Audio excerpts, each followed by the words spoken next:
been under severe pressure today. They've in fact dropped back to those 11-year lows. We have Jackie De-Angelis joining us live from the NYMEX. Jackie, I know the volumes wouldn't be very, very heavy in the market today, but what's causing this big 3% drop?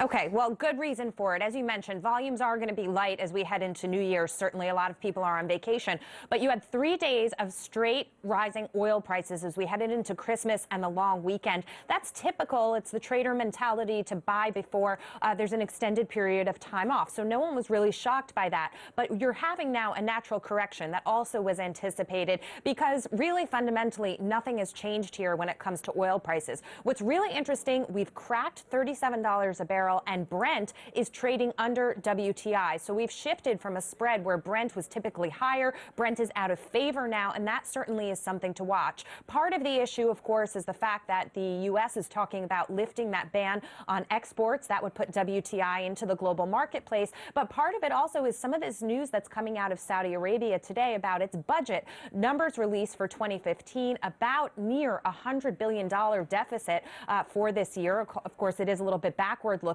But at the same time, here's what we know. Revenues were less, spending was higher, oil prices definitely squeezing Saudi Arabia. So if it wants to continue to maintain its stance with OPEC, continue to produce to save market share, certainly the kingdom is going to be squeezed. And the expectation is that that's going to continue for some time. Taking that back to oil prices, well, if Saudi isn't confident about oil prices, the rest of the marketplace isn't either. Add one more element to this, and that's chatter in the marketplace about Iranian oil. We've all been expecting it to come to market sometime next year, but now the Iranians potentially talking about discounting their product here to scoop up a little bit more market share. That is going to add more pressure to an already strained marketplace, if you will. So as you mentioned, the takeaway here, we're probably going lower. Volumes will be light heading into the new year, but we've had a lot of analysts on CNBC just this morning saying they expect it to be lower for longer. That is the theme going into 2016.